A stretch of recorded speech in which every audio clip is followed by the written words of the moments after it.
saw you did it. On the pro move. Yeah.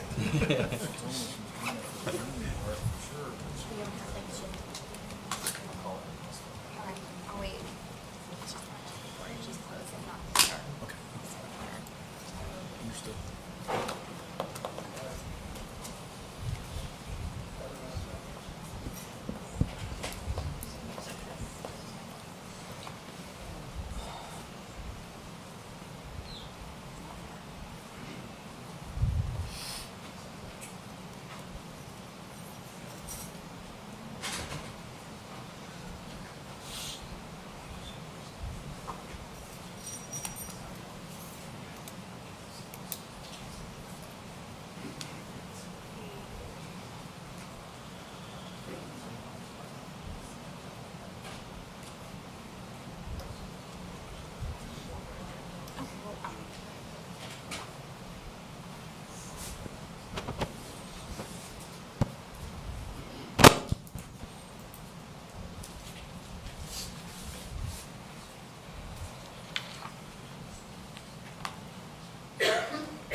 Is the dongle in your computer?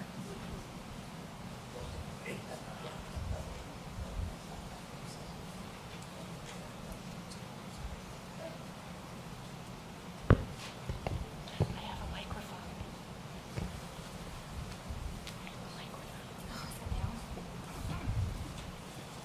Thank you.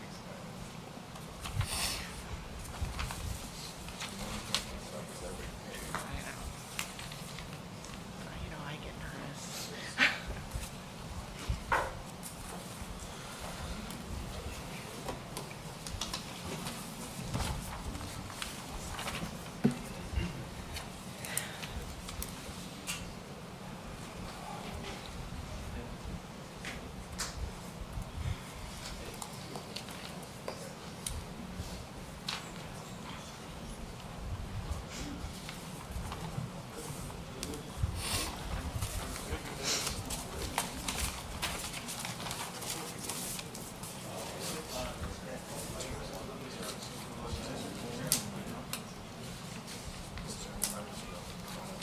We can note it when she comes in. All right. Good evening, everyone. It's 6:02 p.m. I'd like to call this meeting to order. It is our May 9th, 2024 regular council meeting. Lori, can I get roll call, please? Mayor Molly Young, Here. Vice Mayor Rick Sartory. Here. Councilmember Lori Brandon, Here. Councilmember Patrick Painter, Here. Councilmember Jason French. Here. Thank you. The invocation and pledge of allegiance will be led by Vice Mayor Rick Sartory. Please bow your heads. To your Heavenly Father, as we gather this evening to discuss the business and the future of our village, let us invoke the spirit of unity, respect, and gratitude as we strive to serve the residents, businesses, and employees of Tequesta. Please place your protective hands over all of our employees, especially our first responders that selflessly risk their lives to protect each and every one of us, many of whom they will never meet. With all the trials and tribulations in the world today, let us be mindful that we are gathered here this evening to make our village the very best it can be for all that call it their home. And as we approach Mother's Day, please lift up each of our moms, whether they are with us or watching us from heaven above. All these things we pray in your name. Amen. Amen. Please stand. I pledge allegiance to the flag of the United States of America and to the republic for which it stands, one nation, under God, indivisible, with liberty and justice for all. Okay, can I get a motion to approve tonight's agenda? So moved. Second. All in favor? Aye.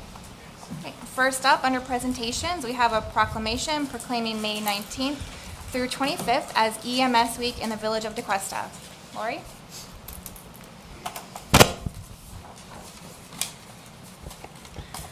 '50th Anniversary EMS Week, May 19th through 25th, 2024. Whereas emergency medical services is a vital public service, and whereas the members of emergency medical services teams are ready to provide life-saving care to those in need 24 hours a day, 7 days a week. Whereas access to quality emergency care dramatically improves the survival and recovery rate of those who experience sudden illness or injury. Whereas emergency medical services has grown to fill a gap by providing important out-of-hospital care, including preventative medicine, follow-up care, and access to telemedicine.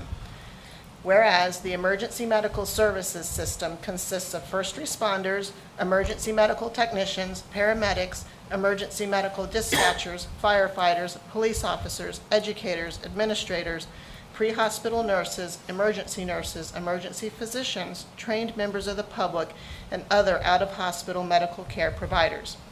Whereas the members of emergency medical services teams, whether career or volunteer, engage in thousands of hours of specialized training and continuing education to enhance their life-saving skills. Whereas it is appropriate to recognize the value and the accomplishments of emergency medical services providers by designating Emergency Medical Services Week. Thank you. And I'm sure all council would agree that, emergency medical services and, public safety is vital and critical to provide to our residents. So, and we know our community loves you, we love you, and thank you for everything you do for us.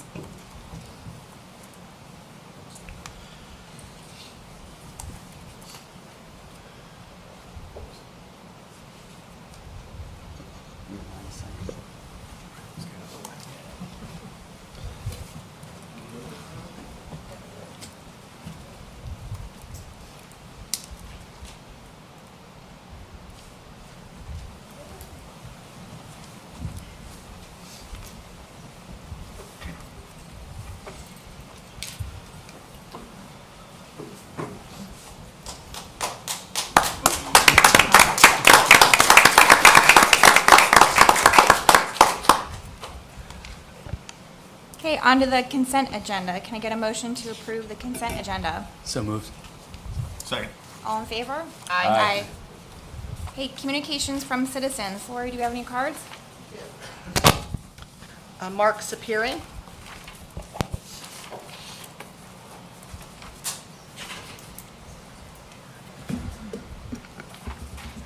My name is Mark Superior. I live in the Country Club.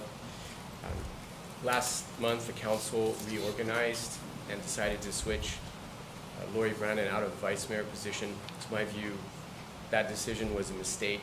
It was unjust, and it does not correspond to what residents would have done. Underlying this mistake, in part perhaps, was a misinterpretation of the recent election. The most salient fact of the last election cycle was that no one challenged Lori Brandon. All the other candidates who presented themselves drew challengers from the village. Most importantly, Lori Brandon is more qualified for this role and so more deserving of it. She has a long record of selfless service to the village, and not just on the council.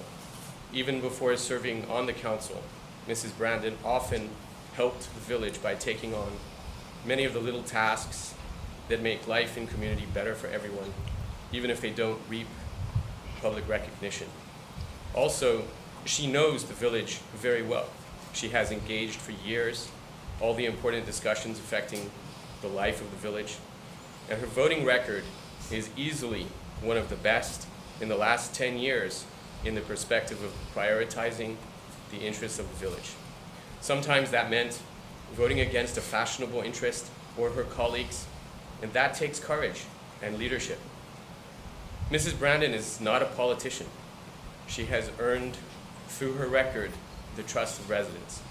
I always know she is using her judgment for the interests of the village and never for a personal interest, and residents appreciate that. So I'm making this comment to thank Lori Brandon for her service, to encourage her to keep up the good work. I know that the vice mayor title is mostly honorific. It was appropriate. It was an appropriate honorific for her proven commitment to the village. Regardless of title, certainly, Mrs. Brandon continues to have the trust and the support of Tequesta residents. To the council, I would encourage you through your actions like this one to promote better in the village a culture of leadership through service rather than politics. I read recently words to the effect that the mark of leadership is the ability to prioritize the common good over personal advantage. Lori Brandon exemplifies this disposition, and I think it would be good for the village if the council would recognize the value in that. Thank you. Thank you. Aaron Actus.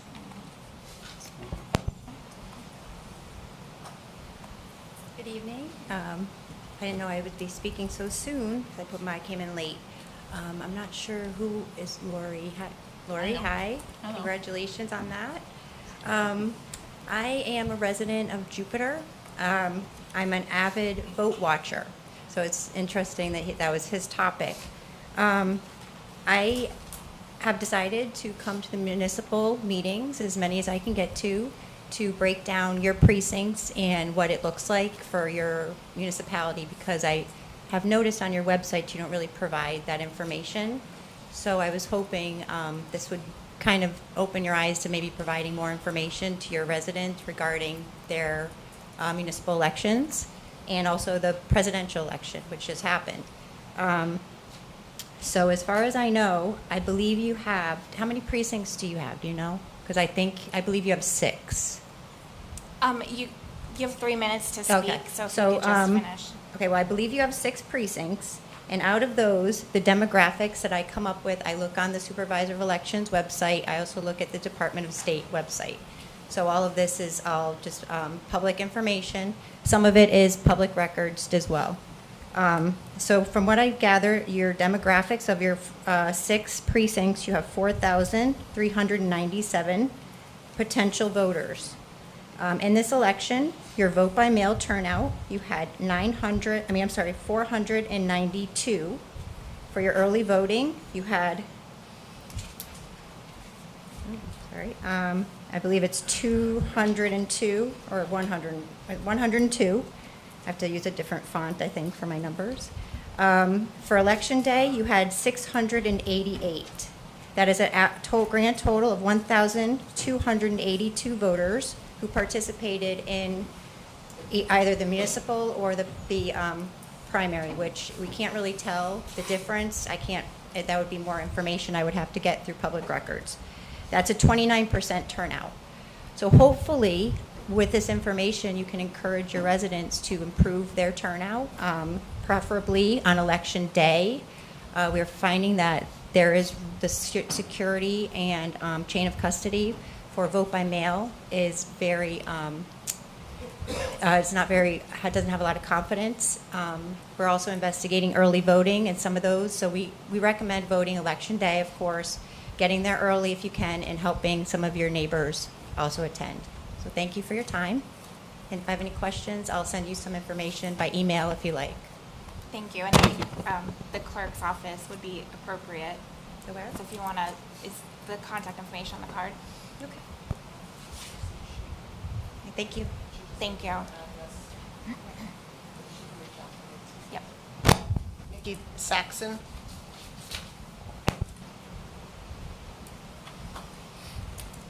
Hi, good evening, public servants of the Village of Tequesta. My name's Mickey Isaacson. I live in Palm Beach County. Thank you for letting me speak tonight. Most of what I have to share are a lot of questions, and I'm not expecting answers tonight, but hope that you can reply by future public records request or email. Could you tell me what your municipality has to do with the Florida League of Cities? Did you know that this is a national League of Cities? Is that tied to the Crown? That is a one-party rule from the top level down to the states? Do you outsource all of or some of the municipal elections, and do you outsource all of the federal elections to the Palm Beach County SOE? On your website, it looks like that this year you had 3 election seats, 1, 3, and 5, and you only ran one of them through the Supervisor of Elections Tabulation Center. The other 2 officials look to be tapped into positions and not elected. The one selected you did run through the SOE happens to be Wendy Sartory-Link's brother, who won seat 5 for vice mayor. Is that a conflict of interest? Do you advertise for the Village of Tequesta positions, or do you tap in and select whom you want to be in these positions?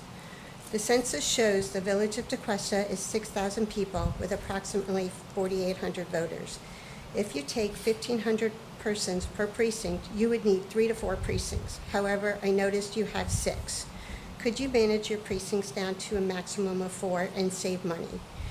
Do you give a clean list of your 4,800 voters to the supervisor of elections so your municipality has a clean voter roll? Since you collect the taxes, utilities, etc., per your city, you would say you would have an accurate list of legal, valid citizens, so you know your rolls would be clean. Or do you allow the SOE to get the voter roll list from an electronic site that can be corrupted through the internet and software? If you are outsourcing your voter roll list to the SOE, do you verify that the voter roll list she accepts signatures on for her certificates of ballots and voters are clean? Do you pay a separate fee to let the SOE handle your elections, and do you sign a special annual agreement? How much do you pay the SOE per the agreement? Do you know the SOE's budget for handling elections in Palm Beach County annually almost $22 million for 39 municipalities, besides the money she gets from the municipalities to handle their local elections, and she's asking for an increase of an additional $14 million for a total of $39 million for this year for elections. Do you ask for annual review of her budget that the commissioners approve and provide to the supervisor of elections? She recently secured a new space to handle all electronic equipment, voting machines, tabulators, vote by mails, chain of custody, with the ability to steal votes. Who's paying for this building? Would it be necessary if every municipality handled their own elections? I would say that you can take back your elections, and I have a lot more to say, but I can email it to you, and you should consider doing your own elections by paper ballots and counting at your precinct level. Thank you. And again, the clerk's office is best for that, so you guys can exchange information, or you can reach the clerk's office from our website, and they can get you some answers or guide you through a public records request if that's necessary. Okay, thank you very much.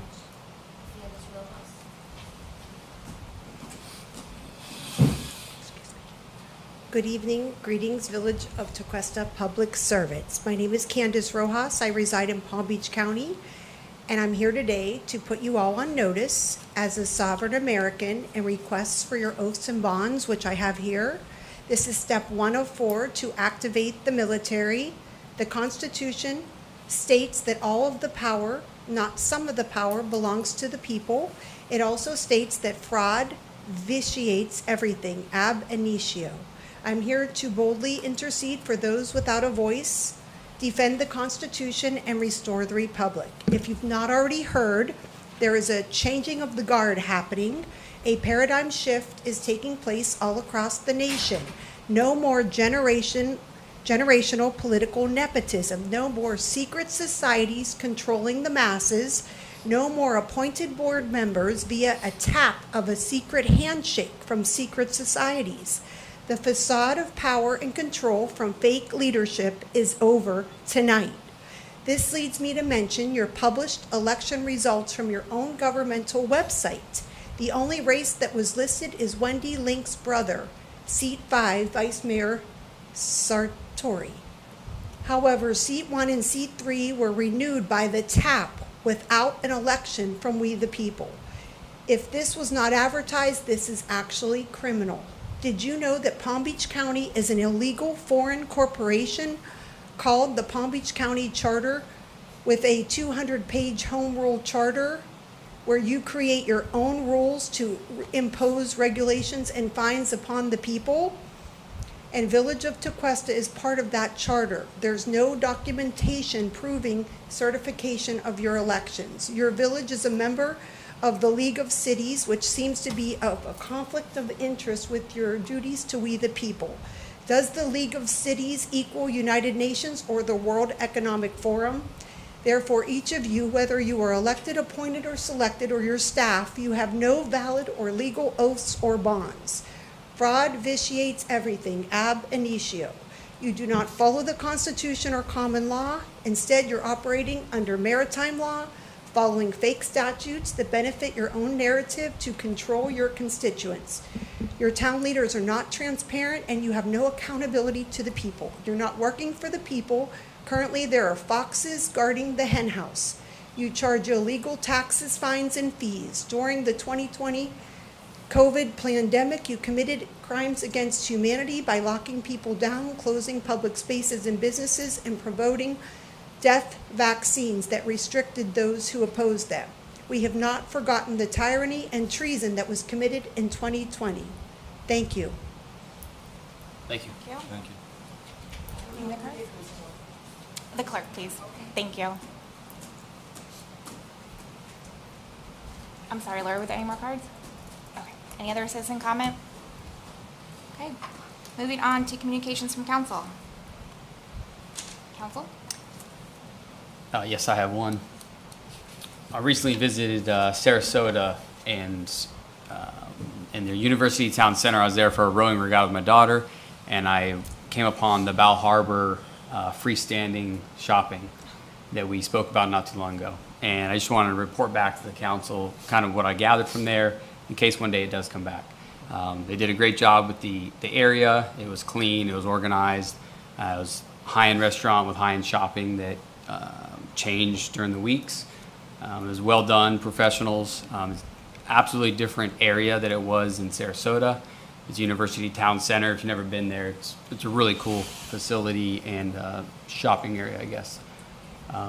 For myself, there wasn't really any shopping I was going to be doing there, but I could see the draw if you went to those type of high-end stores. It was done very well, very clean, and it is a large area that it takes up with the shipping containers. But once you're inside, you don't really feel like you're in a shipping container environment with a courtyard. And that was all. Thanks. Thanks for sharing. No reports, Mayor. Amanda? Nothing? Nothing except Happy Mother's Day to all the mothers out there. Oh, thank you. All right, appointments. Agenda item 7, resolution 1024, providing annual board and committee appointments and reappointments. Lori? Or Keith? Who's doing this one? So we have a vacancy on our planning and zoning board due to the term expiration of Teresa Maggio. And she has put in to continue to serve on the board. She has served well, has attended the meetings per development. I forgot I have a new microphone. Thank you. We had 2 other applicants as well, Jessica Buckman and Marie Sapiri.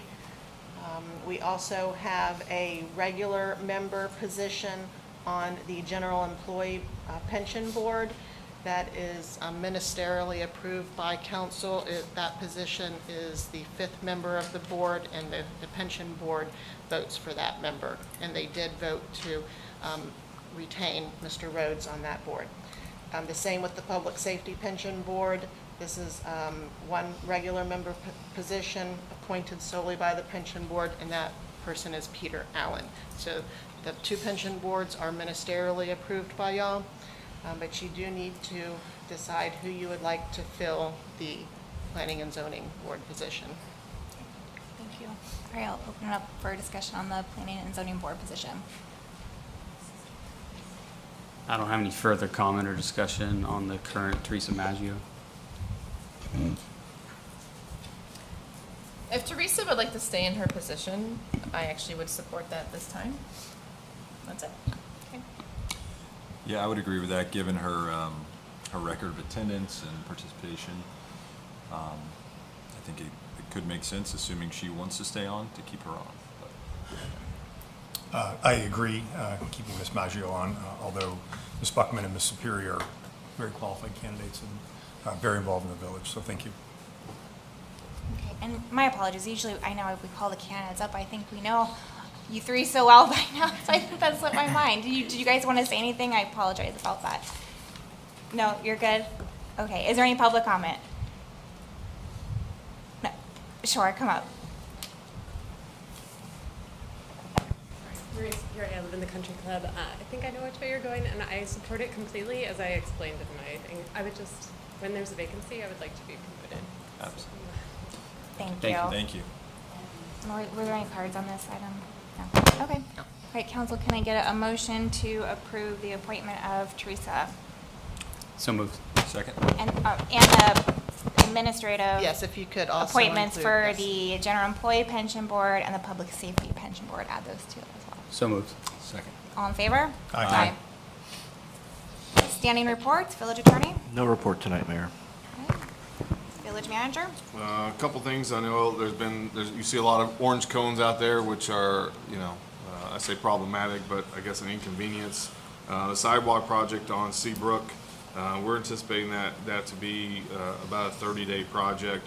The water main on Country Club, that project will be ongoing through August. We're trying to minimize any impact on the community. We're seeing the skate park, that'll be closed starting next week as we'll be starting to upgrade the skate park. It's not going away. We're just improving the skate park as approved in the budget. Remembrance Park groundbreaking is on the 14th, starting at 9 o'clock. Excited about that. Not too many times the community gets to open a new park, and we're lucky enough to be doing that next week, so we hope that everybody will come out. Just a couple of other meetings coming up. Planning and zoning meeting on May 16th. The Village Hall will be closed on May 27th. And with that, last one, we have received 6 more applications, but 3 more trees that we're putting in as part of our Adopt a Tree program. So good success that we're starting to see with that. Thank you. Any questions or comments for the manager? No? Okay. Police Department. Chief?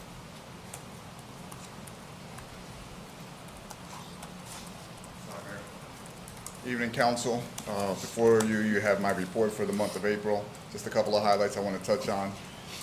The Coffee with a Cop and the shred event with Lori's people was a phenomenal event. A lot of people came out to shred their stuff and at the same time meet some of their officers. Vice Mayor, thank you for coming. You came out that day. The civilian firearm safety course continues. We have another class coming this Saturday. It's filled. We have 2 more dates in June, which will be the last ones, and we have a couple of spots open that people that canceled. So if you know of anyone, please have them contact Maria, my office manager, and we'll be happy to fit them in. In regards to some training, all officers were trained on their Axon taser use, as well as Officer Pruitt became a taser instructor. Background investigations, Detective Tequesta and Detective Roussel attended, and we'll be ready for Saturday's event of Bridge the Gap event. We'll have our officers, Lieutenant Smallman will be leading that. So that's it for my report. Thank you. Thank you. Anything Thank for the you. Chief? All right. Next up, Fire Department. Chief True. Good evening, Mayor, Vice Mayor, Village Council, Mr. Manager, Village Attorney, Village Clerk. You do have my report in front of you. A couple of the highlights I want to go over the last month. First of all, EMS inspections. We were visited by both the state and the county. The county actually completed theirs today. And again, we passed with flying colors, no discrepancies, no issues. So I'm proud of our team that takes care of that for us. We held our Swiftwater 1 and 2 class in conjunction with Dive Rescue International. We had firefighters that attended from as far away as Tampa, and I think some south into Broward County, as well as having a couple of our members go through. In addition to this, our current Swiftwater team members were able to get renewed training. LifeScan physicals, they were held here this last week, and all of our firefighters were able to go through the LifeScan physicals, so we're anxiously awaiting results, but unofficially, I think everybody did pretty good, so we're excited about that. We, of course, had our push-in ceremony for the new engine, so that occurred on the 6th here, on Monday. So we were able to do the push-in ceremony, and of course, we were thrilled with the turnout and everybody coming out and supporting the fire department. Of course, the push-in ceremony dates back 150 years at least, back to the days of horse-drawn fire apparatus, when the firefighters literally had to push the apparatus back in the bay upon return of calls. Now we use it as a way to celebrate the arrival of new apparatus, new equipment, and honor the traditions of the past. I'm happy to announce I've got 2 members of the fire department attending Palm Beach County Fire Rescue's Lieutenant Officer Development Academy. So firefighters Chris Wilhelm and firefighter Zach Reichert are currently there right now, actually. I'm sure they're in gear sweating somewhere, so we're very proud of them. And then last, I'm just going to leave you with this, not our favorite topic, but hurricane season is around the corner. So as your emergency manager, we've started doing our due diligence, of course. We had a meeting with all senior staff. We're reviewing all their hurricane action plans. And we also have an exercise plan for the end of the month. So our exercise takes place over about a week. Basically, they get pre-storm information in dribs and drabs from my office, where they have to take action based on their plan that's in writing. After that, we actually sit in the EOC and we do okay, the storm was hit. This is your damage assessment. How would you handle this? How would you handle that? So it's scenario based. From this exercise, we're able to do an after-action report, which should lead to improvements in our emergency management plan overall. So that's what we've got going on for the rest of this month, and with that, I'll take questions. Thank you. Council, anything for Chief Trube? No. Oh, thank you. Thank you, Chief. Next up, utilities. Hi, good evening. Marjorie Craig, Utilities Director. My report is in the agenda, and we've got a lot going on. I did want to let you know we had an internal promotion. Stephen Masagno, he was promoted to the lead service technician, so we'd like to congratulate him and highlight him. And you have your dashboard here for the revenue. You can see we're tracking along well for this fiscal year. Also want to tag on to what Chief had said about preparing for the storm, for the hurricane season, and we're making sure that all the catch basins are clean and clear in anticipation. And the stormwater pipelining finished up in April, right before this month, in time for rainy season. Any questions? Council? Thank you. Thank you. No, thank you. Thank you. Okay, on to the regular agenda. Under old business, item number 12, consider approval of the 2024-2025 strategic plan. Jeremy? So every year, council gets together and we do a workshop for the strategic plan. We started this, I think, 3 years ago, morphed it into where we set priorities for the council and for the village. This year was held on March 26th. Council came together, put everything on paper, voted, ranked the priorities for the village, and you have that in your backup. Those are the listed priorities. I think another thing to note would be some of the items that were on last year's. We'll continue to work through some of those, and I'll just highlight a couple just so they don't fall off. But continued replacement of utilities infrastructure, advanced codes and ordinance consistent with the master plan. We're in progress with that. Development of Remembrance Park, obviously we're doing phase 1 that kicks off Monday, but also there was conversation or discussion or direction about phase 2, and so we will keep that moving. The physical analysis regarding the undergrounding of power lines. I know we've kind of pivoted on that initiative, but there is a initiative on there for undergrounding for the strategic plan. Continue road maintenance program. We have an annual program that we do every year now that we've funded, and we've continued to fund it for the last 2-3 years now.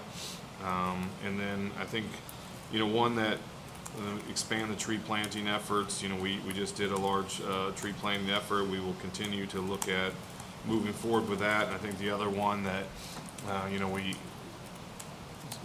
we haven't been able to fund, but we included in the master corridor plan was the acquisition of park and green space. That one's everybody knows how tough that is. We did put it on the ballot. It didn't pass, but we will continue to look for avenues, even though it won't be on our strategic plan. I know it's important if there is something that comes up that we can acquire parkland. We will, obviously, financially, if we can do that. So other than that, you have the strategic plan. That's what you guys are voting on tonight. Once it's approved, or if it's approved, we'll put that on our website, and we'll begin to put together initiatives for each one of those initiatives. We'll put together a plan for them. Thank you. Council, I'll open it for discussion. I just have a comment on the process.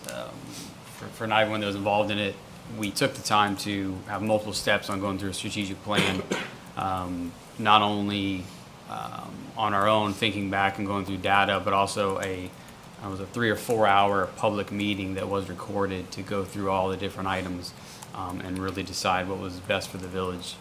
for the next year. So I appreciate that process and the time taken aside to complete it. I support the current strategic plan. Any other comments? Support it. Okay. Lori, are there any public comment cards? No? Any public comment? Okay, council, can I get a motion? Make a motion to approve. Second? All in favor? Aye. Okay, under new business, agenda item 13, consider approving the use of $23,000 from assets to start Police Explorer program. Evening, Mayor, Council. Before you have a memo to consider approving the use of $23,000 of Special Law Enforcement Fund asset forfeitures to start our first ever Police Explorers program for the Village of Tequesta, Post 357. I actually have Mr. Eroy Burns, the District Director from the Boy Scouts of America, which it falls under, to say a few words, and then I'll finish my presentation. Hello everyone, how are we doing today? Great. My name is Igor Burns. I am the District Director for the Boy Scouts of America for our exploring program here. And so we're excited about the program starting up. We're looking forward to really molding those different things that go on within the program to help build our character for our students, citizenship for our students as well, and then also helping to give them some kind of a foundation of what they want to become for the future. Any questions you guys have for me, I'm open. At this time. Council? Or, well, Chief, did you have anything else you wanted to add first? Yes, and then, okay, let's do that, and Okay. then we can ask both your questions. All right. Thanks. So I just want to recognize a few people that are going to make the program happen. If I could have Officer John Pruitt and Officer Jada DeGraff and Reed stand up, please. Those are two of our newer officers. Jada has been here with us 2 years in June, and John's been with us 6 months now, John, as well as Lieutenant Blanc, who should be watching on YouTube today. He's telling me he's in Minnesota. But when we brought the idea forward, they stepped up right away, like they always do, both of them, along with Corporal Will Hoysrat, who couldn't make it today, and said, I want to be a part of it. I want to be a part of something that helps our youth, molds our kids for the future, and honestly shows them that a life of service is a life worth having. The 5 areas of emphasis that we want to teach these kids are obviously career opportunities, right? And I talked about that last time, whether it be in law enforcement or whatever service that they may be going into. We want to teach them leadership. We want to teach them character, citizenship, and life skills.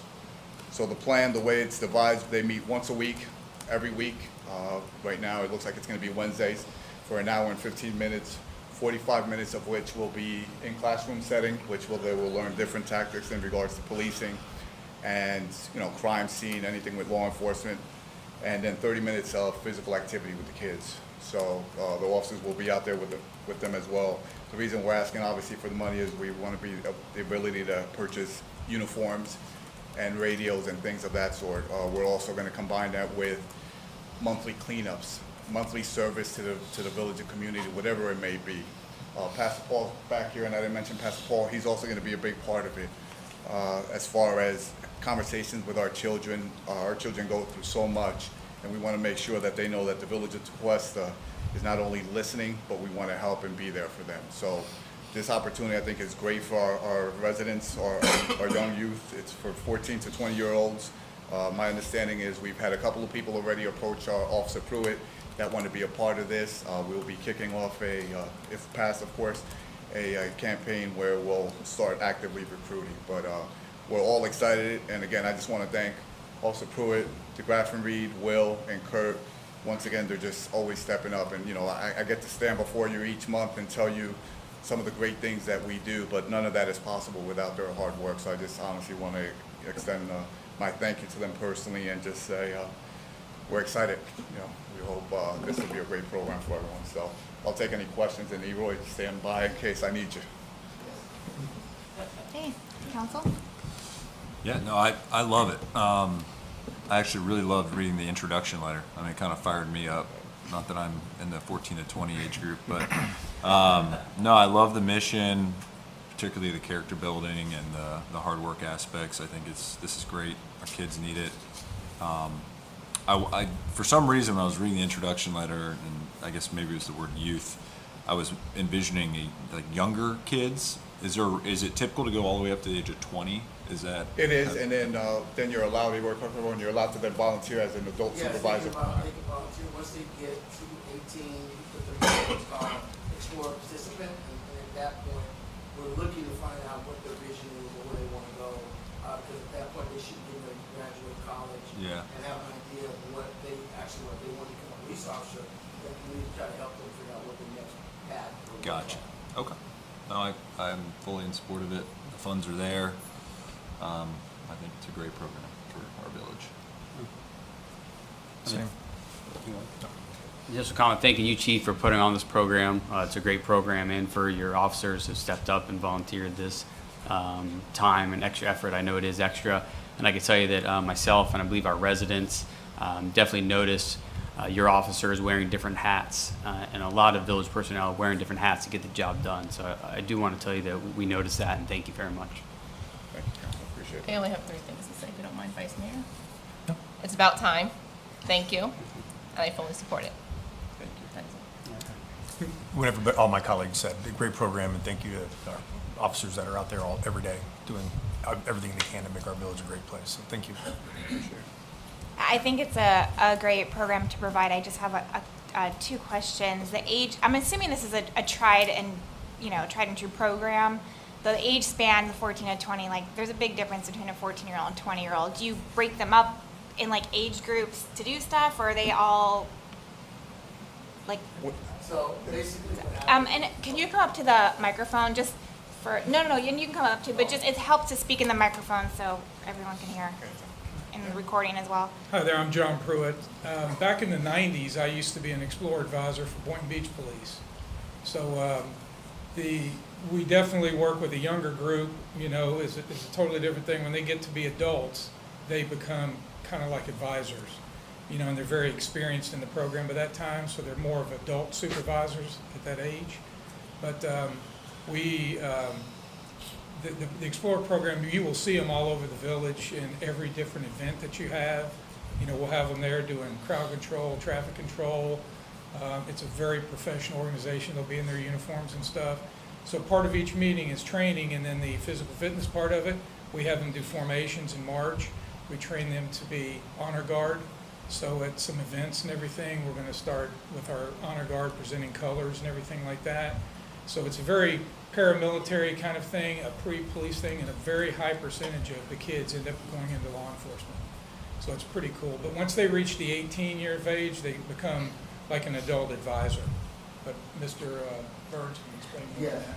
So before I start talking, how many of you in here have been in scouting? How many Eagles do I have in here? Any Eagles in here as well?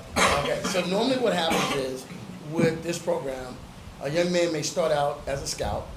He goes through the program, he trickulates up to becoming an Eagle or a Life Scout, whichever one he chooses. If he doesn't make it to about 18, he finishes it out as a Life Scout. So what this offers to them is that they can go into another program that can allow them to stay connected to scouting, as well as keeping them connected to what they're doing. And again, they become advisors. We call them participants, but they're actually used as an advisor to help the younger scout or the younger explorer starts moving in the right direction. So that's kind of what we do. And we do have a couple of other organizations as well under scouting that we do with that. Okay, those kids. Thank you. That definitely helps me understand the age span. And then it looked like, was it 20 kids you'd accept, or how many? We will do up to 20. Up to 20, We're going to start just based on Eroy's experience, having done this for so long. We want to start with 12 to 15 range, just to make sure that it's a good number. But ultimately, our goal would be to get to 20. What happens if you get more applicants than 20? Would you consider more, or would we do the program again? How does that work? What if there's a lot of interest? Okay, so normally what we tell brand new units that are starting out, don't go past 20, because you want to be able to have that fluctuation between your advisors and the actual explorers. So you want to have enough advisors to cover those explorers that you have on the beat. So one advisor should be able to do at least a minimum of 5 kids consistently, be able to help them, develop them, and mold them. If you go past that, then you need to bring in more advisors. And so we always say with a new unit, start out at about anywhere between 12 to 15, and then grow yourself to 20, and then base yourself out from there. Once you get to 20, if you can still do it, you can add more people, and you can add more kids. Makes sense. Okay. Thank you. Yes. Okay. Any other questions, comments? Laura, are there any public cards? No? Any public comment? No? All right. Can I get a motion? So moved. Second. All in favor? Aye. Thank you. Agenda item 14, ordinance number 05-24, which is a first reading for a zoning text amendment in the C3 district. Thank you, Keith? Mayor. Ordinance 0524, ordinance of the Village Council, Village of Tequesta, Florida, amending the Code of Ordinances of Chapter 78 zoning, Article 6 in general, Section 78-4 definitions, creating an entirely new definition for the term private museum. At Article 6, Schedule of District Regulations, Section 78-178, C3 general commercial district, to add private museum as a special exception use, and Article 10, off-street, on-street parking and loading regulations, Section 78-705, required number of parking spaces, to provide the number of parking spaces required for these establishments, providing that each and every other section, subsection, Chapter 78 shall remain in full force and effect as previously adopted, providing conflicts clause, severability clause, authority to codify effective date, and for other purposes, first reading. Good evening, Jay Hupch, Community Development Director. This is Ordinance 0524. It's an applicant-initiated zoning text amendment. Is the clicker not working? Jeremy, can you click through? There we go. So on January 12th, 2023, the applicant presented a conceptual plan to Village Council for a private car museum at 358 Cypress Drive. I think at the time only Mayor Young and Councilwoman Brandon were on the dais at the time. The property is in the C3 zoning district, which does not currently allow private car museums. Because of that, the applicant has applied for a zoning text amendment to create a definition of private museum, change the list of permitted uses in the C3 zoning district to make private museum a special exception, and to create parking standards for private museums. So again, it's going to be a special exception. It would not be a permitted use. They would still have to come forward to apply for a special exception and a site plan approval to do what they want to do. Next slide, Jeremy. One thing as well, the village master plan suggested the implementation of a sustainability park and gardens west of the FEC railway line. The applicant is actually committed to working with the village to enhance that and to accomplish the goals that are in the master plan. They've put that in the application. So that's not something that we could really codify tonight through condition. But if they come forward with a site plan approval, that's something that we could do during that process. Next slide. The applicant and staff have heard some concerns that if this is approved, it will enable a lot of other people to open private car museums and take away a significant amount of commercial space in the village. As you all know, there's a lot of wealthy people around that have significant car collections in the area. And if the council is concerned about this, the applicant is actually committed to or propose a condition that private museums be prohibited from locating within 1,000 lineal feet on the same street of a previously approved private museum. So this way there would really only be able to be one on the Cypress Drive portion of the C3 district. You could still do one on the Old Dixie portion of it, but it would ensure that area doesn't get overwhelmed with these type of uses. So this went before the local planning agency in September of 2023 for recommendation. They ultimately voted 5-0 to recommend approval of the ordinance as written with no proposed conditions. Like I said, if you do approve it tonight, they'll still have to come forward for a site plan approval, special exception approval, and that 1,000-foot proposal is not in the ordinance as written. So if you do want to do that, you'd have to make that a recommendation to add to the ordinance on second reading. I believe the applicant, Mr. Hearing, is here to give a presentation as well.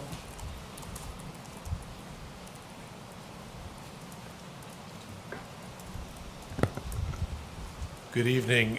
For the record, Donaldson Hearing here tonight on behalf of the applicant. But before I get into the presentation, I just want to tell you how much of a pleasure it is, to be in your auditorium before you. It's always so encouraging to hear all the great things that you're doing in this village. It's no wonder everybody's moving to the village of Tequesta. So just wanted to let you know. Again, Donaldson Hearing. I'm a land planner and landscape architect with Kotler and Hearing. and we're representing Mr. Nate Albers, who is here in the audience with me, as well as my partner Nicole Plunkett and my good friend Curtis Shankman, who is here also representing Mr. Albers. So as Jay went through the petition, I won't go through all of this, the specifics again to repeat that. We are looking to introduce a new use, or at least clarify a use within your C3 zoning district. Of course, you're aware that you've got 3 commercial zoning districts within the town. You have your neighborhood commercial district, which is your C1 district, which is really intended to serve the neighbors and the residents. You have your C2 district, which is again a little bit more intense, has location criteria, and serves a broader spectrum, and then the C3, which is even a little bit more broad than your C2 district. So it provides for a variety of uses. It does provide for museum uses, which one could say what we're proposing could potentially fit into, but we wanted to clarify that and have come forth with a new category of museum, which would be considered a private museum. So we provided a definition, we provided for a parking rate, and we provided for the ability for that use to be a special exception use within your C3 zoning district. The physical site is in question, which will come back before you at a later date as a part of a special exception and site plan, is 358 Cypress Drive. It's a building that was built in the very early 70s. It's an older building. It's dilapidated. It has been the subject of significant code enforcement for many, many years. Mr. Albers has purchased that and is proposing to provide substantial enhancements, which we think is fully in keeping with the provisions of your comprehensive plan and your strategic plans about encouraging the redevelopment and the revitalization of these corridors. And we fully believe that this use will do that. This was the condition before Mr. Albers closed and purchased the property. He does own the property today. It was in very, very poor condition.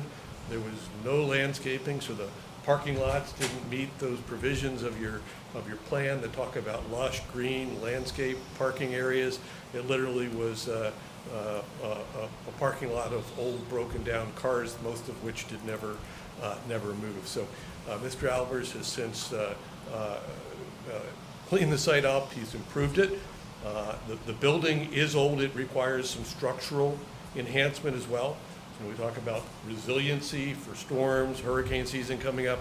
All those things would be addressed through what we would propose to do with the site.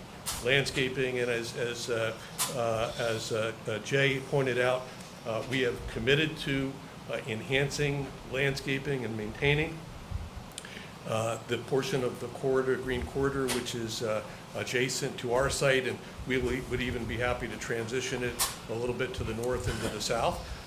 We met out there on site with your director a month or so ago, and of course we'll do that in collaboration with what you want to see, not necessarily what we want to see. That's just something that we can be a part of, and also create a greater view. As you know, the bright line goes by here 24 times a day, and so they do look out and see the uses that are along the corridor. So lots of landscaping. We're increasing adding landscape islands. We're really doing all the things that are prescribed by your code, and we're also willing to enhance the median that's directly in front of our site. So you've done some plantings in some of the medians, but not this one. We certainly think that this median would be a great beneficiary of some additional landscaping.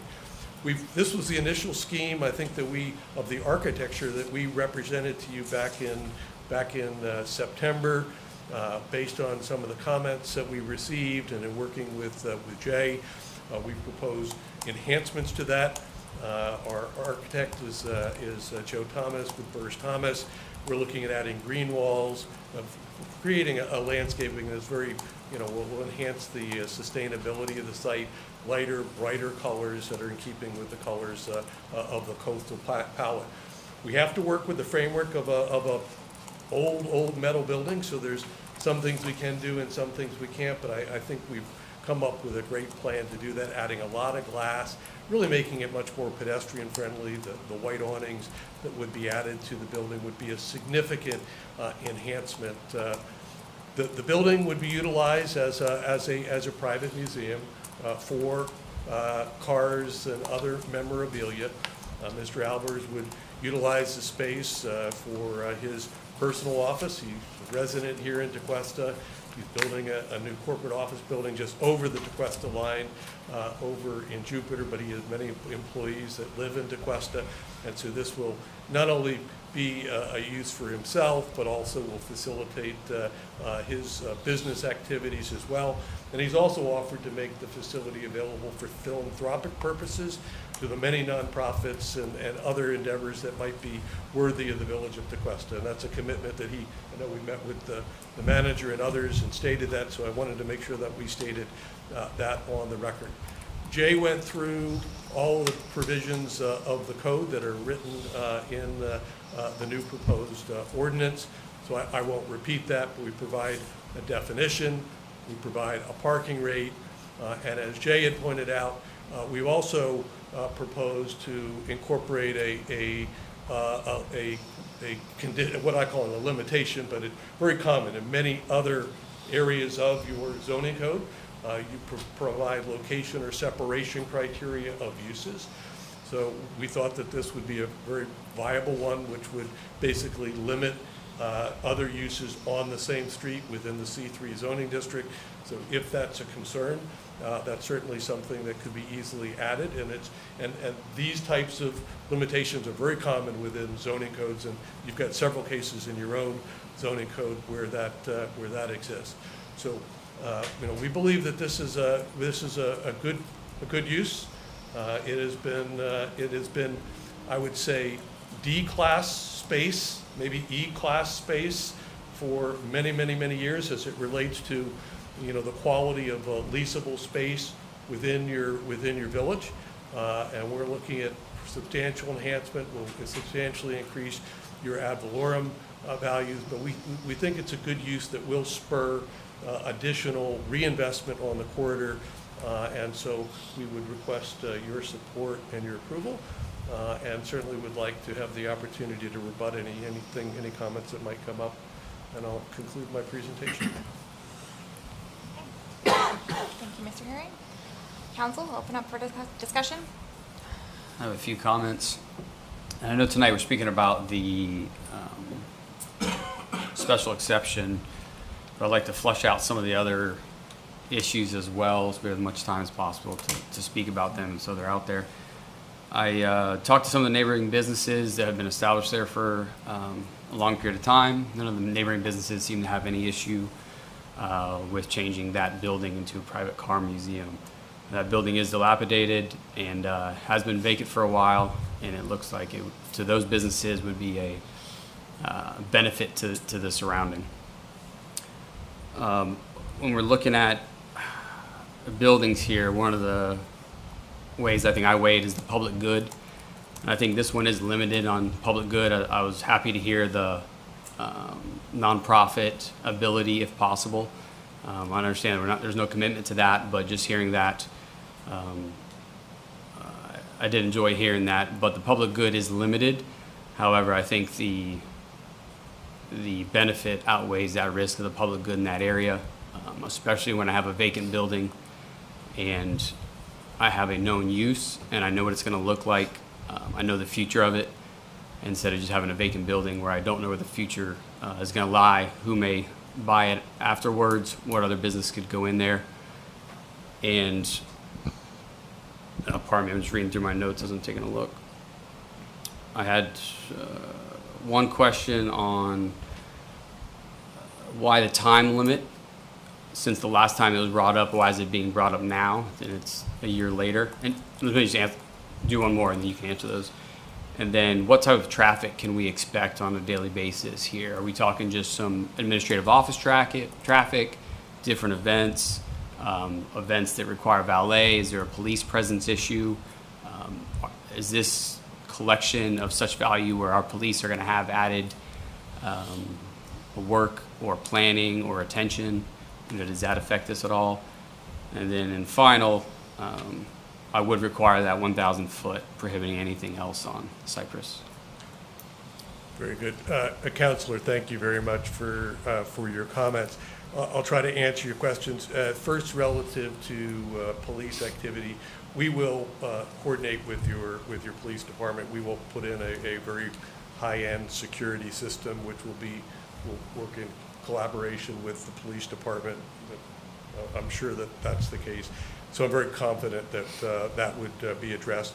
Lighting, of course, there's no lighting even over there at all. We would put in lighting per your standard for the vehicular use areas and do all those things that we would do through what we call SEPTET, crime prevention through environmental design, from a design standpoint, not having blind corners, maintaining visibility. So all of those things we will do as a part of our plan, and those would be the details that we would discuss when we come back with a site plan. In terms of traffic, daily traffic will be very, very minimal.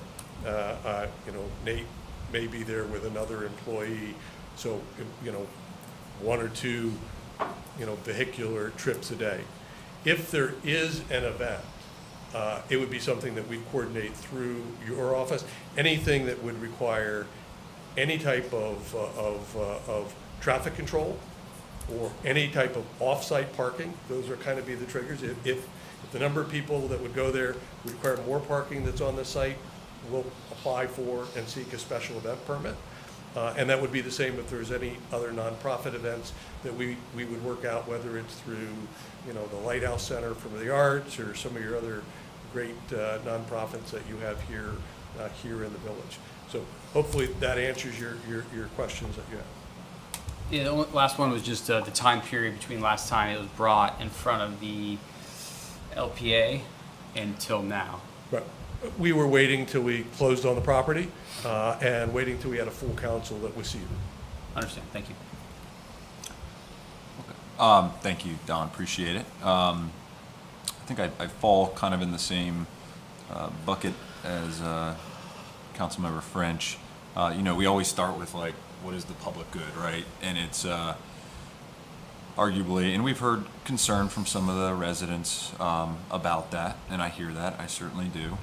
But what I keep coming back to is those pictures of what the building looks like today, or what it looked like pre-purchase. Looks like that today. Yeah, and today. I mean, I drive Cypress Drive frequently just because I think it's a very cool area, both the Jupiter and Tequesta side of our where we live.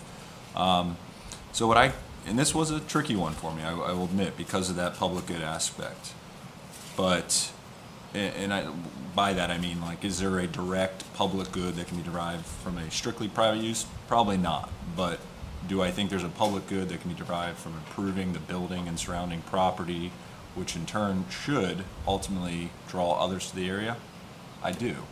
And that design, I mean, it's a beautiful design. The other thing is would it be great if a private user bought the building and did the same thing? Absolutely, but there's no guarantee of that ever happening. So that's kind of the process I'm playing in my head. I also know, like, not to compare us to West Palm Beach, love it, I worked there, but we're much better than that. But there was an area there that was, a little bit larger, but similar to this, where Grandview Market is. And one of the first things that went into that Grandview area before the Grandview Market was a very aesthetically pleasing private garage. And it kind of was the first, as far as I know, they were the first to do anything of that level of enhancement in that area. And in turn, I think it drew others to the area saying, whoa, look at that building. I see that on the Jupiter side. There's a few more that have done that. So I think it has to start somewhere. And I think there is some public good derived from that. I do agree that 1,000 linear feet condition, I like that it ensures that we won't see a ton of these things popping up. I mean, our stretch of Cypress Drive is pretty limited, as you showed on the map. I would recommend that be made a condition, and I appreciate you guys even offering or bring that up as a possibility. Love that you're enhancing the median out front, the linear park in the back.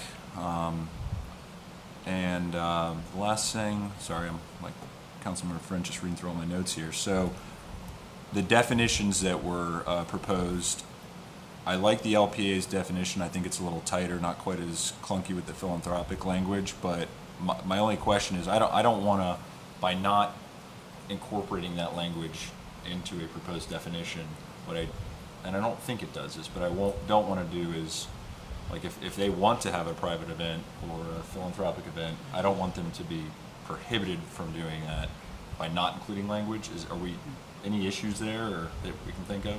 Or would that just be like a special event permit? Well, the draft ordinance that's in front of you has the language private and not open to the public. I suppose the nonprofit event would have to be a private event. Mm-hmm. Generally, I would think that they would be by Yeah. invitation only, but a special event. Yeah. I just want to make sure we're not, Yeah. depending on the definition we go with, I don't want them to be prohibited from doing something. Because that's really where a lot of good comes. Yeah, I exactly. know that, that the Place of Hope and Hannah's Yeah. Home and others, utilize Mr. Staluppi's place down Yep. down in North Palm Beach for the benefit of, getting people out. In other words, it will draw to get somebody there to donate or do a raffle and spend money. And we, those are the uses we want to support. Yeah. That are here, the great things, and we can help them do that because we can bring out people who would want to see a car, but at the same time tug at their heart and get some of their money. Yeah, absolutely. So that's just a consideration I have. I mean, I think, like I said, I think the LPA's definition is a little tighter, but I want to make sure we're not somehow prohibiting them from doing that. And, as we've said multiple times, the work doesn't stop here regardless of what happens tonight. There's still a site plan approval and a special exception. So I think all in all, and I've thought about this quite a bit over the last several weeks. As I sit here today, I'm in favor of at least moving forward with the text code amendment. Okay. So our conceptual design that we were shown was actually great. It was a lot of changes, and then you took feedback and came back and made changes. But just like it's been mentioned, and I agree with my other colleagues up here, we are looking at the text amendment code change to this zoning. And for me, I have a hard time changing a text amendment to a zoning as a whole. We did do it fairly recently, but it had much more public good and services being offered, as well as the museum concept. We actually just talked about this from another applicant not that long ago, and it was kind of the same conversation, and we said no. And they found a way to make it work without creating a text amendment code change and not creating a museum, so to speak. With that said, not going into the conceptual design, but I do know I brought up logistic concerns as far as the gate across the parking lot and parking. So if there was any private event, which again, these are not public events, these are private events, you are going to have a issue with parking. And I do not support parking clogging up Cypress with the other businesses because that area is so tight already. And then also, I go there most, if not every 3 weeks, definitely monthly, for a service that's over there. And there are a few businesses that have, since in the past few years, transferred over from the warehouse area between Center Street and Indian Town Road. They have since moved over to our Cypress area. Some of them are in Tequesta, some are actually on the Jupiter side because it's tight for us over there. And I like that. They want to be over here because there's a lot of activity coming over there for their services. So I have an issue, big issue, that there's no public good or services being offered. The 1,000 feet I have an issue as well because we already have code that says 500 feet for even like liquor license and stuff, and we're constantly being asked for special exceptions just because again we're so small already. I feel like if we put a footage on it, it's going to be very favored looking. And I don't know where the 1,000 feet goes across Old Dixie, if that even reaches that far. But if it does, we might be looking at an issue. Yeah, it wouldn't go over to Old Dixie, so that the way that what we've suggested is it on the same street. So it wouldn't limit it another place in the village. It would leave that open and fair for you to review. It would just limit it to 1,000 feet on Cypress Drive. Okay, thank you for that. I haven't actually walked it. Not that I'm going to walk across railroad tracks. And then again, we've talked about this a few years ago, even before the other applicant. At the time, the village had concerns with that our area over on Cypress for Tequesta zoning is already so small. So any commercial business or service that needs that warehouse kind of setup, there's not a lot to offer to them. And there are a few that want to be here. So if we start giving it away and changing the code text amendments and making it too private, we're going to lose those opportunities to have those commercial services like plumbers, electricians, another car mechanic, even a doctor or another vet. Like, we're going to lose those if we don't keep the space. We only have so much commercial space that is not appropriate to be on US 1. So for me, for tonight, just specifically for the text code amendment, I'm going to be, as of right now, I do not support it as a whole for that zone. Thank you very much, Lori. You're welcome. Don, thank you for your presentation. And thank you to the LPA for their review of this. And my understanding was a 5-0 vote. So we've already had 5 sets of eyes look at this and review the language and all that. So I thank our LPA for what they have done. I just want to make sure I heard that a museum is part of our current C3? Yeah, a museum is currently allowed as a use. Okay, we're creating a private museum. Is a private museum popular or exist in other municipalities, you know? Or? Every municipality defines the use differently. And so in some municipalities, they call it storage or warehouse. They don't call it museum.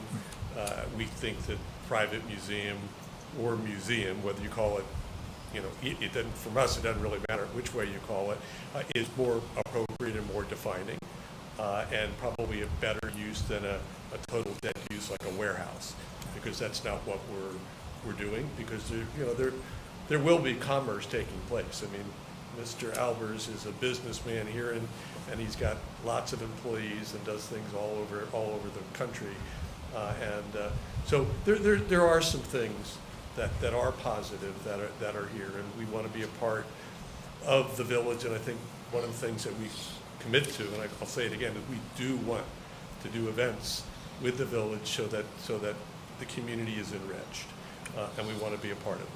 Thank you.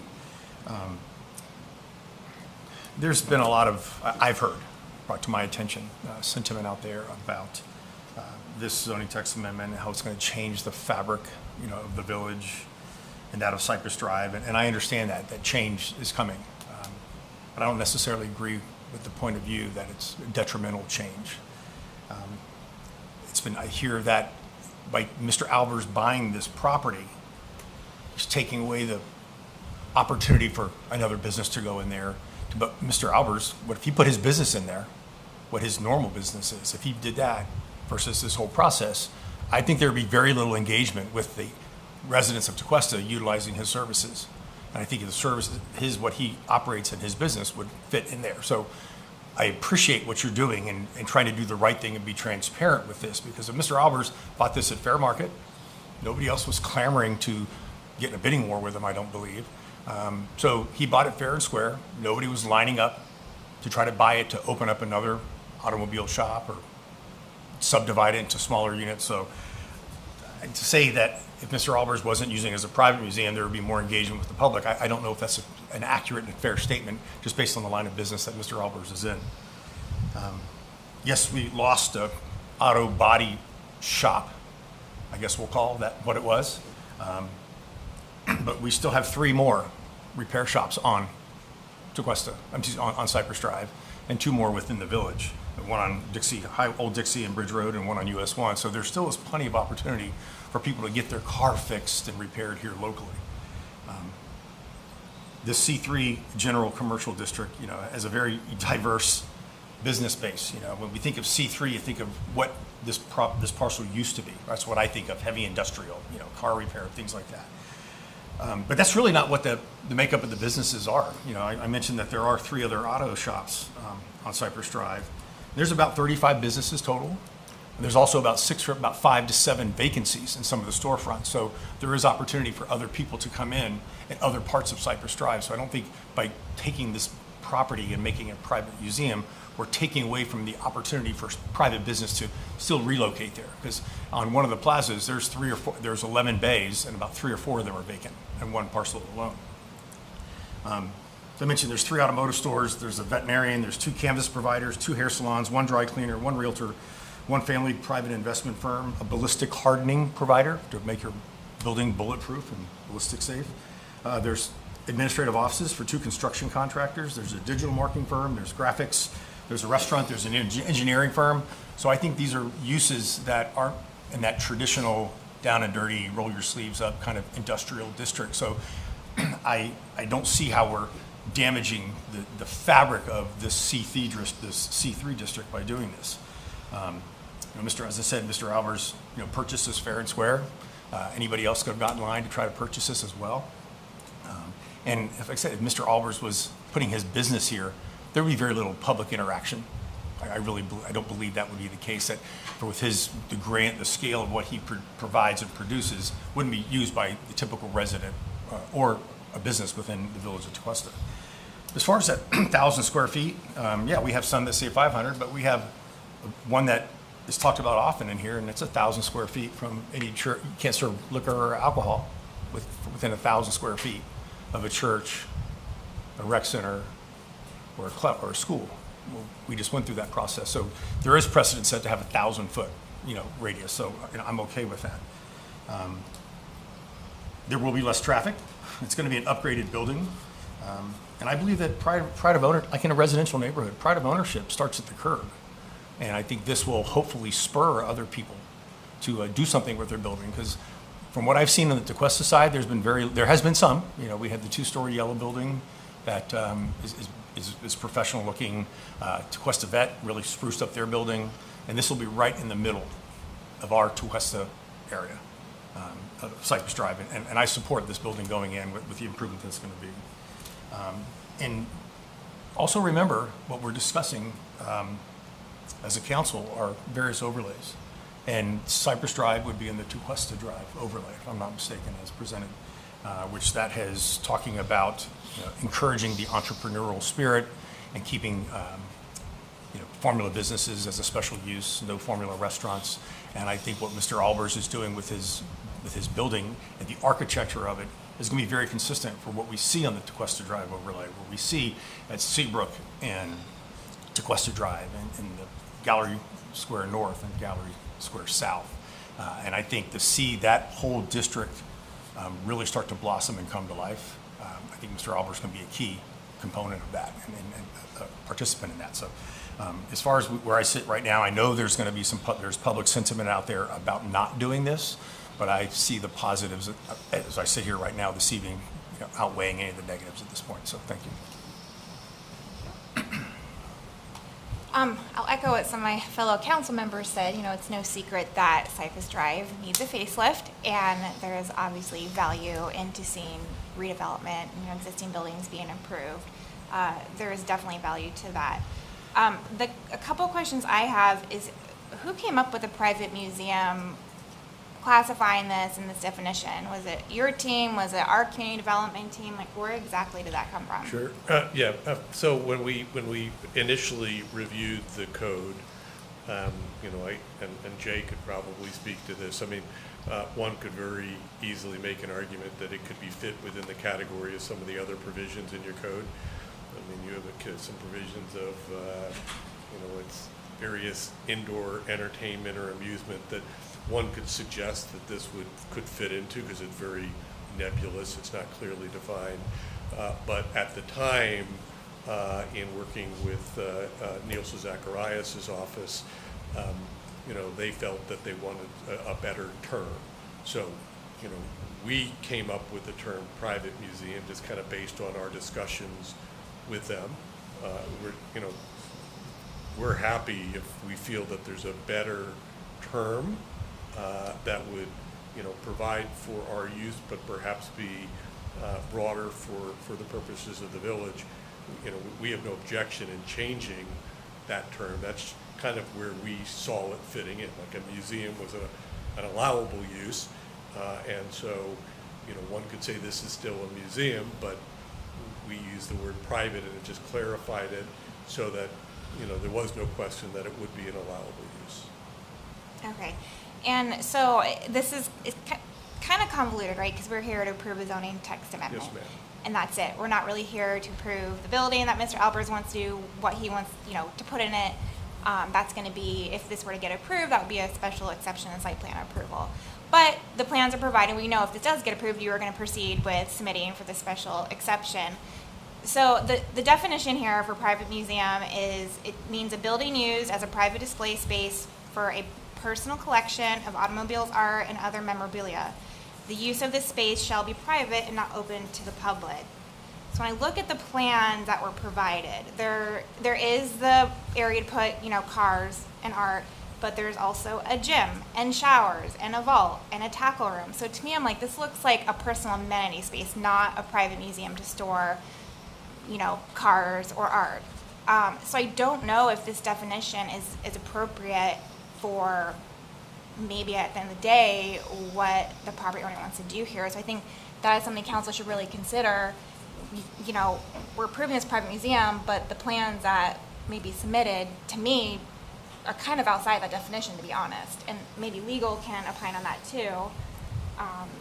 So I need some clarity there, because I think it's a mismatch, to be honest. And those uses are ancillary uses. The primary use, you know, of the space, you know, will be for office as well as for, you know, the display of not only automobiles, which will be, I think you saw several automobile spots, but also other art and memorabilia.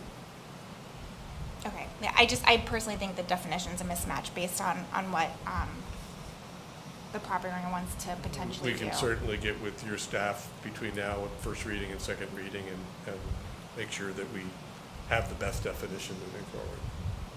Okay, and the 1,000-foot suggestion, and Keith or Jay, I know we do have, you know, distance separations in our code now for certain things. Are all of them like as the crow flies or radius, or are some of them per street?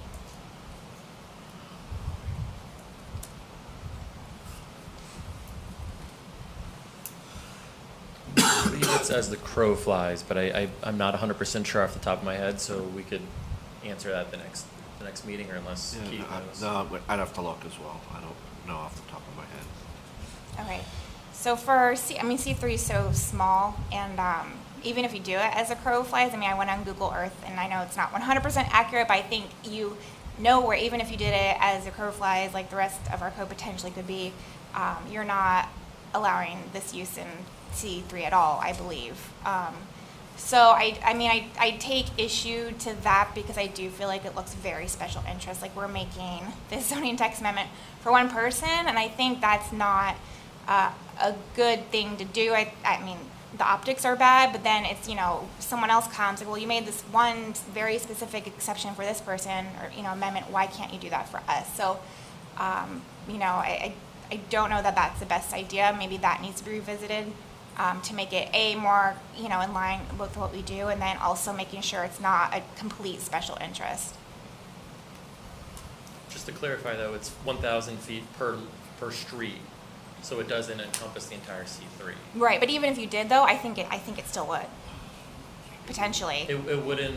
You could still do it on Old Dixie. No, but I'm saying if we took away just the street restriction and you did like, Okay. it would. So yeah. So if the rest of our code, you know, is all radius. Well, so in looking at, we just pulled up the code on the distance separation for alcoholic beverage sales, and that is measured door to door in a straight line. Okay. As the crow flies, I guess you would say. What about when there's like a church or something nearby? Is that, that's when you brought that up? Yeah, that's door to door in a straight line.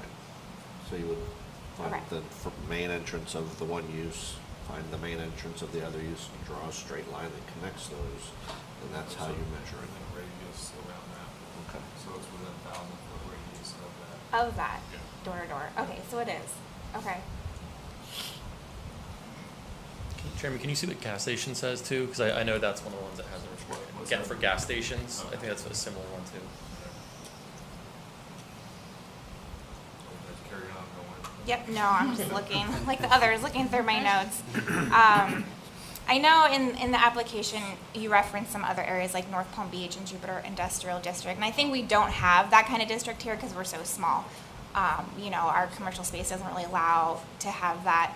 And, you know, I think I said this maybe at Conceptual when we saw that so long ago that, you know, when we had Treasure Coast Regional Planning Council here for the master corridor plan, and then Business Flair did a economic study for us, a foot traffic study before the bridge closed, they both commented on how very little leasable commercial space we had, which again to me says it's a very desirable place to be, and I do still question and worry about taking good commercial leasable space away that actually does provide a service. And that's really my only comments.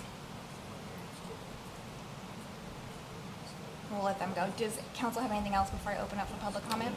I thought of one question for Yep. clarity. Go ahead. Mind? Thank you, sir. Did you say that the applicant has now closed on the property? Yes, the applicant owns the property. And yet we're voting tonight? Okay, okay, I just want to make sure you said that correctly. Yeah, he owns the property, so he bought it, cleaned it up, and we're working through this process. Thank you. Just want to make sure I heard you right. Yes, ma'am. Okay. Okay, Lori, is there any public comment cards? Yes, I have several. Mark Sapiri.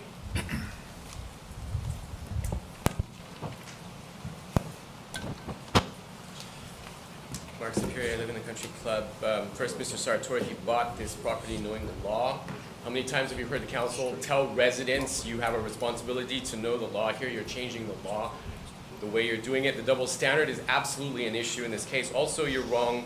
If he put his own business in there, that would be hold on, fine. stand by. He would have employees and deliveries. Stand by, please. No, we can let him do his 3 minutes. He'd have deliveries and meetings which mean foot traffic. Council, not one. Yes, Mr. Superior, please just address the council, but let him his 3 Madam minutes Mayor, continue. if Mr. Sartory was wrong, Again.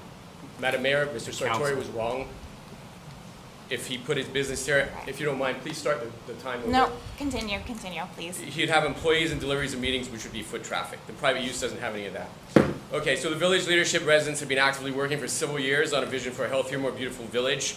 A key goal was to ensure healthy space for authentically local businesses so that they're viable. This is a critical issue. Cypress Drive Commercial District is a small commercial space in a context where commercial space is disappearing. The proposed change of law is inconsistent with what we should be doing to achieve village aspirations for a vibrant, bustling Cypress Drive where residents and visitors can shop and meet.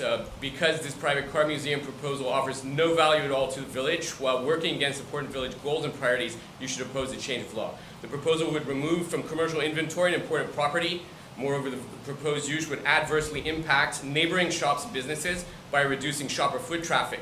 You'd be making nearby locations less valuable for businesses. You should not change the law in this way to the sole benefit of a special interest and to the harm of important village interests. Also, the term museum is a misnomer based on the backup description. The proposed use is really just a personal garage storage. It's not appropriate to refer to this use with the term museum.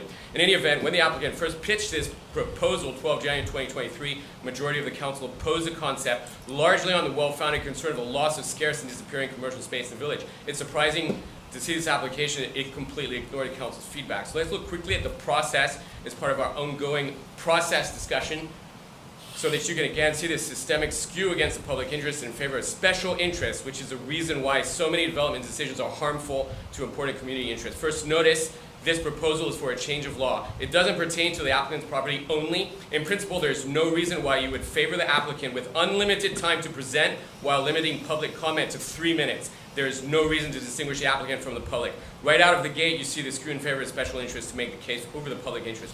Also, in my prior experience with these decisions, correct me if I'm wrong, I'm going to assume that the applicant has already spoken to each of you to make his case.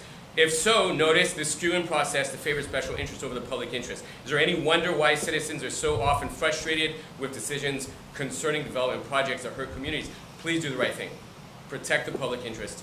Oppose this change of law. Thank you. Thank you. Thank Curtis Schenkman. Yes, good evening, Council. For the record, I'm Curtis Schenkman. I'm a board-certified real estate attorney here this evening representing Albers Land Company, LLC, that purchased the property. Mr. Albers is the principal and owner.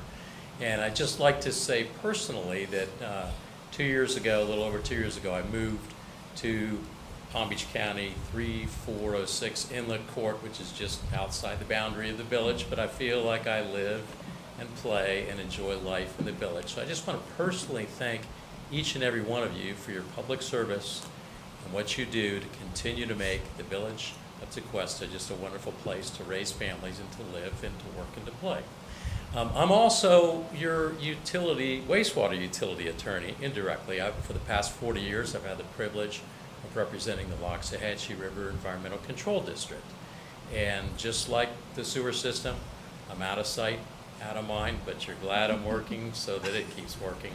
And I appreciate you as council people. Your public service should always be applauded. And thank you for your service. I know it's underappreciated most of the time for all the hours and thought that you take away from your families and your professions and your lives to dedicate. So thank you very much. In my 40 years, I've always dreamed of living on the river. And part of the reason is Tequesta is such a great place to live and work. Part of the reason is there's been so much good, responsible redevelopment. And I think that's the bigger picture here. Things have gone from a situation where maybe they're not in the best shape, and constantly things are being improved, progress and change to make things better. And your ordinances have changed over the time to accommodate that. And I think in the continuum of growth and prosperity and just having a better village, this proposed ordinance is another step in a long progression of that. And I think you want to encourage responsible redevelopment in every single way possible. As to the objections for industrial, I have to say that our neighbor to the south, the town of Jupiter, has quite a bit of sufficient industrial. I know I have no problem getting trades that either come from Tequesta or Jupiter or Palm Beach County. And so I think in closing, your ordinance 0524 is legally sufficient. And I think it's a step forward, and I would encourage you all to vote favorably on it tonight. Thank you. Thank you. Nate Albers. I'll keep it brief, but I'm a resident of Tequesta. I've been a resident of Tequesta and Jupiter for many years. I'm building my corporate offices in Jupiter, not far from this property here. And we've hired people from all over the country to relocate to this area, recognize how special it is, and very, very honored to be here. This facility, although it doesn't provide direct automotive services like maybe the previous tenant, but when I purchased that building, it was a business in there that was cash only, wasn't paying any sales tax locally. Almost all the vehicles, they weren't able to find the owners. They had to be towed off and later recovered by the owners. It wasn't a business that I would consider bringing any vehicle I have, regardless of value, to, quite honestly. And I don't think they're providing a lot of public service there. Now, there are about 4 or 5 similar buildings. I'm not proud to say the building I bought is by far the worst building on all of Cypress. And then if you want to drive down there, you'll see that. But there's about 4 or 5 concrete older buildings that are for sale right now on the Jupiter side of Cypress. And they've been on the market for quite some time. There's nobody there snatching them up. I think there's 4 in one group and maybe 1 or 2 in another. So it's not as if there's this big line of people trying to get on Cypress just for those specific buildings. But you know, I always believe in being very involved in the community that you live in. I sit on the board of Big Dog Ranch out in Loxahatchee. I'm very involved with Furry Friends here in Jupiter, Operation 300, the veterans group locally. And we would anticipate through the special event process having some of those events there, providing public good, very engaged in the community. And other than that, I just wanted to say thank you for allowing me to speak tonight and us to be here. Thank you. I have no other cards. Okay, any other public comment? All right. Council, any other comments, questions? No.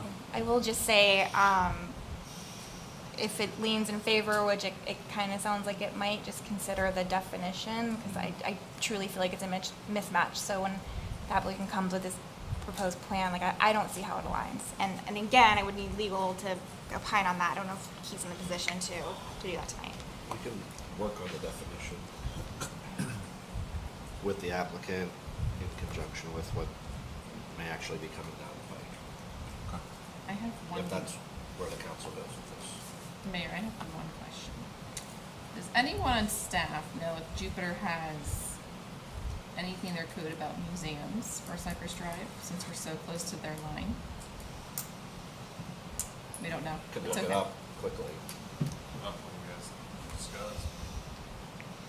And then the 1,000-foot, that was another one of my concerns.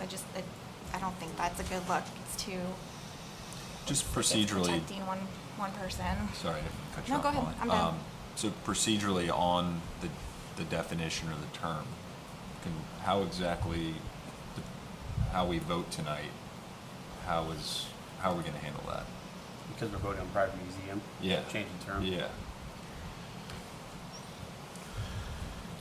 If you're concerned about, I guess it depends what your point of view is. If you're concerned about there being ancillary activities with the museum, such as an expanded bathroom with a shower, and you could, and you want to be comfortable that that is allowed, then your motion could be to approve on first reading and amend the definition to address that issue. And I don't recommend wordsmithing it tonight on the dais, but if that's a concern that the maker of the motion wants to include, or alternatively, if you're concerned that that type of ancillary use is inappropriate, you could make a motion to revise the definition to be very clear that that type of thing is excluded from the use. Yeah. So, I don't have an issue like we talk about private shower or vault. If it was, okay, it's a private car museum with an auto repair on the back, then it's a little different, but I'm not 100% tracking on the tackle we're talking about. Well, there's a gym, I don't know if you can pull up the plan again on the screen, but So it's like I said, when you're looking at this plan, to me, that's not a private museum. It looks like a personal amenity space. There's a tackle, a gym, a vault, showers. It doesn't scream museum, private museum to me. More private museum / office. I don't know. I don't know what's appropriate. What I'm just saying is I see a mismatch, and I don't know if this were to get approved and they come with this plan, legally, would you consider this a private museum? Yeah, that's it's not my clear only to me. concern. I'm not. So to me, worried about that. any building that's developed on the inside is going to have some type of a restroom facility. That should it have, in addition to a sink and a toilet, a shower as well? There's no legal standard that says it can or can't. Yeah, I don't personally have an issue with that structure and layout that they provided to us with the gym and office. Yeah, I don't either. Just for the record, what I don't want is if we do vote in favor of it tonight, and then when they come back for the special exception, I just don't want them to run any additional roadblocks as a result of how we defined it. That's all I'm getting at. I'm stuck on, if we were to decide to change it, who and what are we changing it for? Are we changing it for the good of the people in Tequesta, or are we changing it for one applicant? No, I think we're protecting the people, we're not showing Not special looking at interest. aesthetics of the building. Yeah, Or I anything don't- like that, the 1,000 just the foot. code, because the code is changing the zone as a whole. Yeah, I think we're protecting the rest of that drive from it having 5 of those. We're not special interest to that person. A lot of museums. We're protecting that entire street. That's how I view it. Yeah. I disagree. With the condition, at least talking to the condition. Yeah. I mean, it certainly benefits. I don't have an issue with how it's sitting as is. If we need to table it to make that change, then that's a different story. I think if someone wants to make a motion. Mayor? Yes. If I might, Ms. Buckman, I believe, is asking to speak in public. I'm just letting you know. Oh, I closed public comment. Is council okay with having one more comment? I am. Yes. Okay, Mrs. Buckman, can you come up? I just had a question, maybe this is silly, but in terms of the definition, like, is there, I guess, like an algorithm for that? Like, as far as like your square footage use, you know, is it determined, like the square footage of a museum? Is that like 75% of the square footage that's used for a museum or used for public service? Or maybe that will help clarify the definition, because it's so tied to the code. And if it's misrepresented, you just don't want to get it wrong. Thank I don't you. know if that's a question or more of a comment, but. Thank you. Thank you. Maybe I'll make a motion to approve the amendment as is. A second. Okay, all in favor? Aye. Aye. Opposed? Opposed? Okay, moving on, agenda item 15, ordinance number 03-24, first reading to add a lien process to unpaid water service charges. Thank you, Mayor. Ordinance 03-24, ordinance of the Village Council, Village of Tequesta, Florida, amending the Code of Ordinances, Chapter 74, Utilities, Section 7482, lien for unpaid service charges, revising this section to provide a process for the village special magistrate to impose delinquent utility service charges against the property's service, providing each and every other section, subsection of Chapter 74 shall remain in full force and effect as previously adopted, providing conflicts, clause, severability, clause, authority to codify an effective date and for other purposes. This is first reading. Good evening, Marjorie Craig, Utilities Director. And this ordinance is just the first reading, as he mentioned, to provide a process to put a lien on property for unpaid utility bills. This item has been brought. I'm so sorry. Mike, do you want to take the room? I don't know if this is appropriate. I left, but I think you guys just approved that without the 1,000-foot. Oh. It was approved on first reading without the 1,000. Just so you know. distance separation. Okay, I'm sorry. Usually I wouldn't do that, but I just had to throw that out there. This will be back before the council for second reading. Can we change it on second reading? Well, that may require a second first reading. That's a substantial change to the. All right, well, we'll let you guys figure that Yeah. out, because I do think that was council's intent. I apologize. Continue. I'm sorry, was that for the previous one? That was for the Yeah. previous Okay, one. got it. Sorry, All right. Marjorie, that was important. It just dawned on me. Very important. So, anyway, this draft ordinance just provides a process for a hearing by a village magistrate, something that we already have, and record liens against the property. So, in this staff memo, it talks about the current ordinance and the draft ordinance. So we have the draft ordinance, the current ordinance is actually in the memo, and the current delinquency process, and then the proposed one. So this particular ordinance was brought to council for two different workshops, January 29th and April 1st. Attached is the draft ordinance for your consideration, and also a copy of the presentation from the last workshop, which was April 1st. The only difference in that presentation is I added in the light blue, if you look on the slide, draft lien ordinance in light blue. It just, the only difference is that all of the processes will be put into the Utilities Department Utility Service Policy Manual. So I was not planning to go through the entire presentation unless that's something that you want to go through. I mean, it's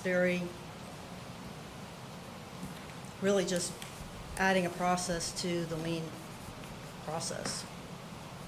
Okay, thank you. Council, I'll open it for discussion. There's no comment. Not much, we've talked about this. Yeah, no, I'm good. I don't have any comment. Just two quick comments on the, I think I know the answer, but I want to be for sure. On the memo, it's talking about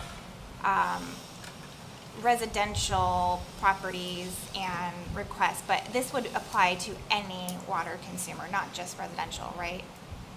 Yes. Okay. It shouldn't, it's, I think the ordinance is written right. I think it's just in the memo, but I Okay. just wanted to make sure. and I can correct that for the second, the Okay. memo for the second reading. The intent is for any, but there is a long process before we get to that point where we work with the customer and, work to get the balance paid. Okay, so yeah, I think that was our intent, it was for all properties, right? Not just, so as long as the ordinance is right, I just wanted to make sure. And then, can you refresh my memory? So if we're doing the lien and it gets to the point of foreclosure, which I think you put 3 years, is there like a threshold amount there where we would like actually proceed with a foreclosure? Because I mean, it's like, As is in that days or amount?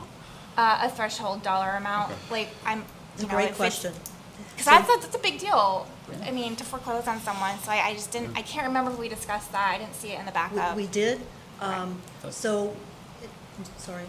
No, go ahead, please. You have the answer. We discussed this over the last several months and in the meeting. So we wouldn't ever foreclose on somebody unless the amount the balance, it costs money to put a lien on somebody, to have the special magistrate, that whole process costs money. So we're really talking about, we didn't put a specific threshold in there because it just depends on what the cost benefit is. So, is it better to write it off, or is it $12,000 and we really need to go ahead and move forward and put a lien on the property? Okay, and go ahead. So I can. Go ahead.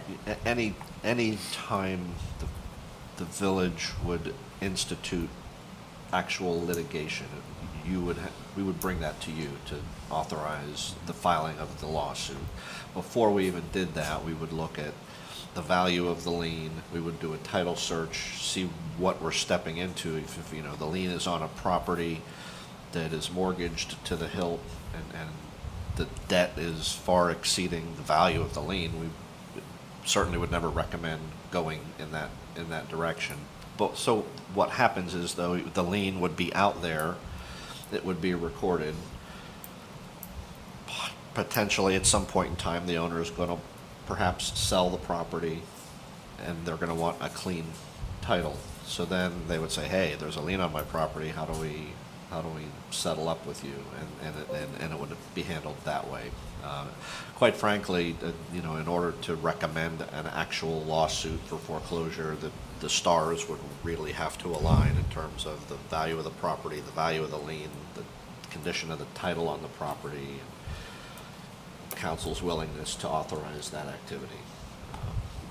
Okay, thank you for refreshing my memory on that. And so then from a legal standpoint, like, that's okay, we're okay as written, and it's acceptable to do that, decide on a case-by-case basis, and not have it defined in the ordinance.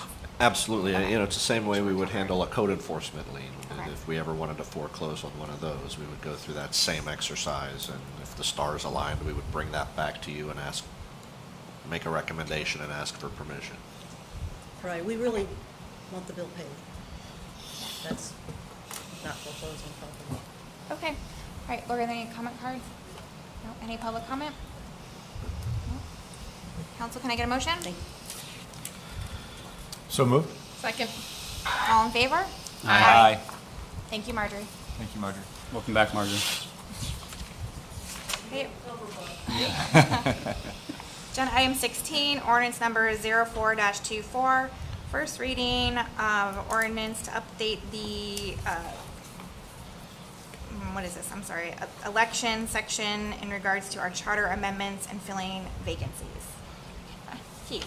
Thank you, Mayor. This is ordinance 0424, an ordinance of the Village Council, Village of Tequesta, Florida, amending the Code of Ordinances at Chapter 2, Administration, Article 5, Elections, Division 3, Candidates, amending sections 2-273 and 2-274 to conform these sections with vacancy filling provisions of the recently amended Village Charter, providing that each and every other section and subsection of Chapter 2 shall remain in full force and effect as previously adopted, providing conflicts clause, severability clause, authority to codify, effective date, and for other purposes. This is first reading.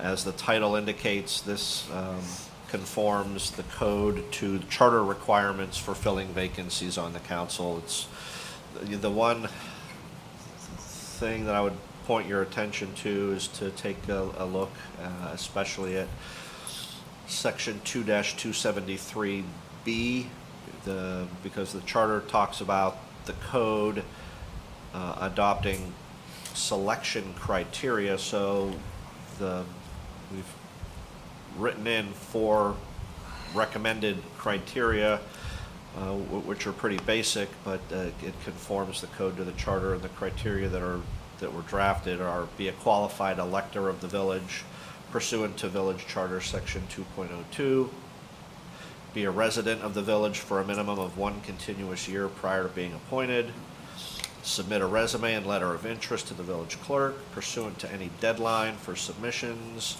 and agree to resign any currently held board or committee position immediately upon appointment becoming effective.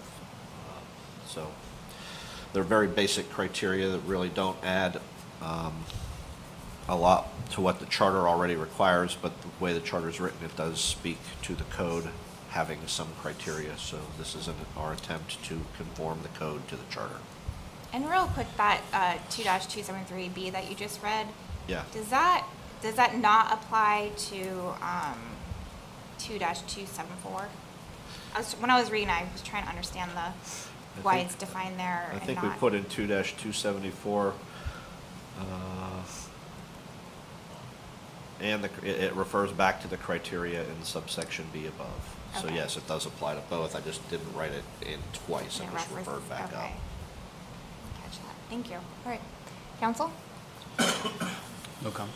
No comment. Okay. Lori, any cards? Any public comment? Can I get a motion? So moved. Second. All in favor?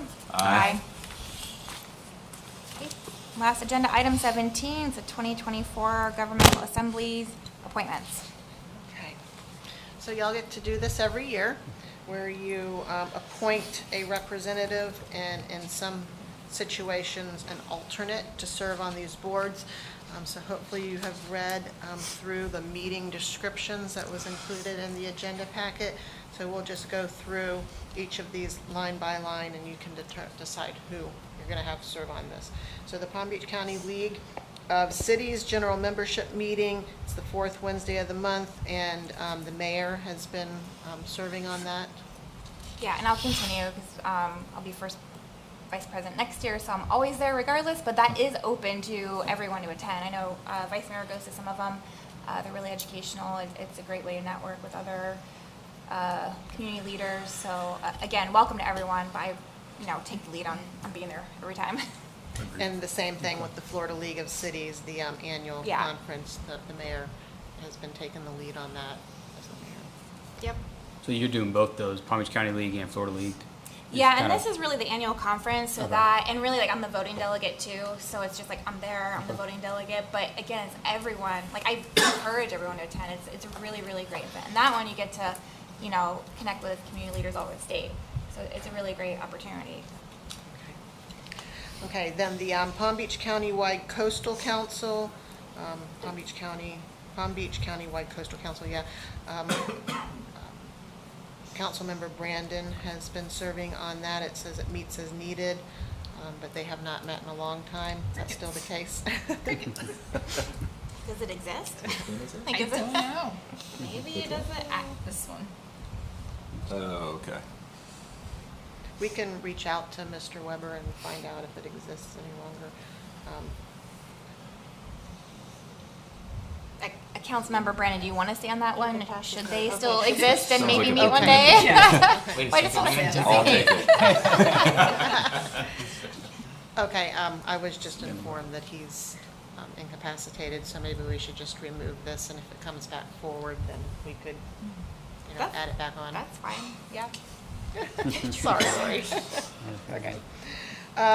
North County Intergovernmental Coordination Committee, as needed late morning. It has been Mayor Young as the appointee, and Vice Mayor Sartory served as the alternate last year. Yeah, I feel like since I've been on council, maybe they've met like 4 times. They don't meet a lot. Yeah, I mean, I'm happy to continue doing it, but if someone else wants to, like, feel free to step up. I mean, I'll continue to stay. I'm happy to do that as well. Whether that's as the primary or the alternate. Fine. So, Vice Mayor and Councilmember Painter, you guys want to do that? Sure. Okay, so who's going to serve as primary? Rock, paper, scissors. Well, Rick, do you have a preference? No, I don't. I'll take primary since you're doing that's that. fine. Yeah. And those are all via Zoom, too, just so you know, so it's easy That's good to know. squeeze in. Okay, Northern Palm Beaches Cultural Alliance. Councilmember Brandon served as the main, and Deborah Telfrin served as an alternate. She's not here any longer. She's retired. Well, she's actually working in a part-time capacity. So that's But I don't think she's going to be serving on that. She's, yeah. And have they, do She's they always meet? a good Have they, Yeah, so they were in the process of rebuilding. It was very difficult after COVID, but they have now found a footing again. So they meet every second Friday. It's actually 11:30. They change it kind of often as they were finding their way, but now they're kind of staying on the 11:30, like lunchtime-ish, because one of them makes lunches and it's amazing. this was the in-person one. And what they do is they just share all the different art activities, festivals. Everyone that's involved is in the arts to some degree, or a municipal person. And it's just sharing. A lot of it's nonprofits, and they just share. It's networking, and they help each other. And then they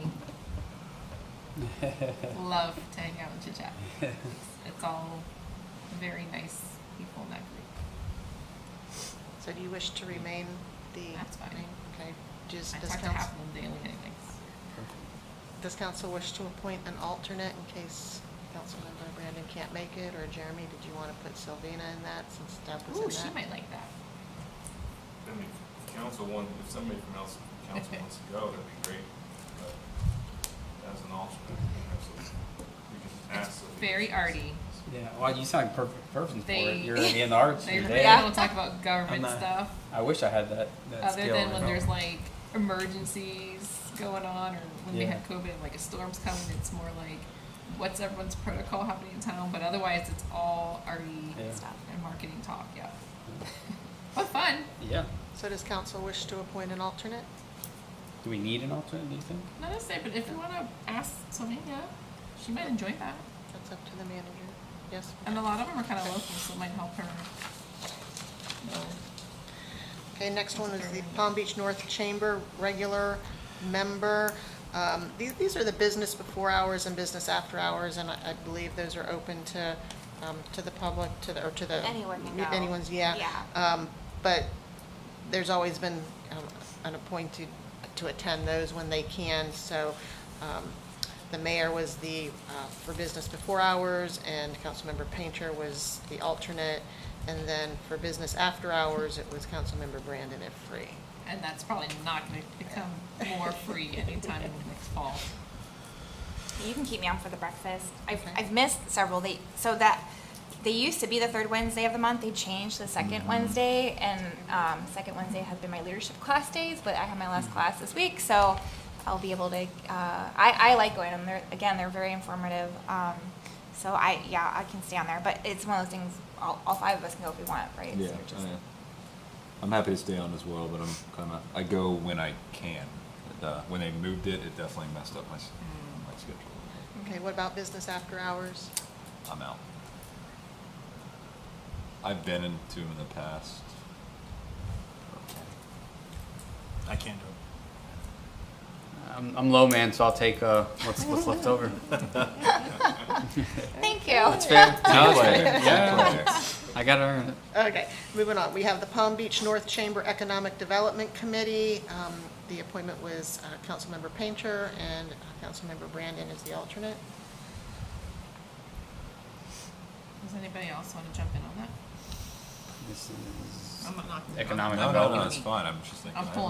I'm pulling my name down if anybody else wants to jump in there. If you guys don't want it, like I said, I'll take the leftovers. I'd prefer, the next one's governmental affairs, I'd prefer to stay on that one if council's okay with that. I got my groove there. We're actually going in person. They do once a year in person. Jeremy and I are going to that tomorrow. I could take economic development with. The governmental affair, that's the Friday morning calls typically. Yeah, I think I thought I was on that and not the economic, so I've been That's joining. okay. I see Yeah. It's okay. I do take it on my Come way. on in. Yeah. Okay, so for the Palm Beach North Chamber, do we want to put Councilmember French? Yeah. Do you want to do that? I'll take it. Okay, and an alternate, or no? Do you want to? Wait, I'm sorry for So the. if we're going back to the Economic development. Yeah, I'll take alternate. Okay, It was this and then one. That's for fine. the Yeah. Chamber of Governmental Affairs, Mayor Young, and then an alternate would be, Wait a minute, second Friday. I typically call into these, but. So it would conflict with anybody doing the. Oh wait, never mind. We're good. I've missed a small handful, so, I mean, and it is not, if no one calls in, it's fine. I think, Jeremy, you might have even called, like, given the update ones for me, but yeah, if there is a backup just in case, but it's not the end of the world if there's Do- a 1 month someone's not on. Do they record these or send out a summary or minutes or anything? But just put me, and you want to do backup? I'll do backup. Okay. thank you. For the government affairs. Government Affairs, yes. Okay, Palm Beach Chamber Environmental Subgroup, Sustainability Subcommittee, we have Vice Mayor Sartory and Councilmember Brandon. Are we leaving those If the same? anybody wants to take that, that's fine with me. It's every other month. It's not a very active. And theirs are all in person too. Oh, they And do they're still long. do it They're like- not just an hour. They have been. That's the problem, And it's usually a very small group. So kind of like we want to contribute where we can, but you have to time, money, ever like. Yeah, absolutely. Yeah, I'll withdraw my name because that doesn't work with my schedule. I mean, I can go back to being, because my schedule changes for the next school year a little bit. If that's only every other month, we can try and switching it back. Okay, so put you as the primary and Sure. who is interested in alternate? I'll take alternate then. Okay, thank you. And the ones that I've listened and I have gone, they talk a lot of similar things like our EAC talks about.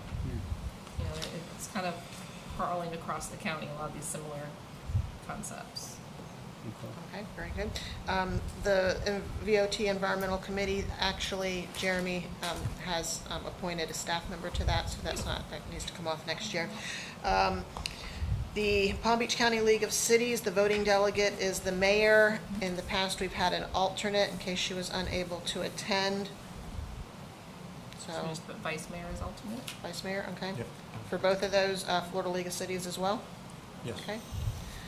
And I will say, this year, I don't think the conference lands on our council meeting week.